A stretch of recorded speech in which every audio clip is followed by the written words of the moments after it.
Goed, nou hierso kom bietjie die tyeervleis wat ons moet kan kou, as ons meer kyk na hierdie seun se situasie. Het hierdie seun in die fisiese skade gelei?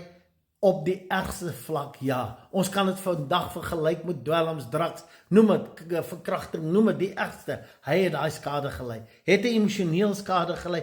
Ja, hy het teruggesmag, hy het geweet. Dit wat ek daar beleef het, was baie beter.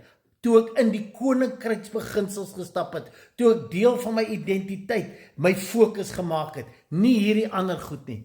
Maar, het dit sy kindskap as koning se kind weggevat? Beslis nie, want die pa het nog steeds gewag en geweet, hy het keuses gemaak, hy is besig om te explore op hierdie pad, hy gaan iewers in 'n muur vashardloop, dan is daar net een plek waar hy toe kan terugkom, is na my toe, want hy is deel van my, niks kan dit verander nie, en dit moet jy verstaan, en ek sal dit môre verder verduidelik.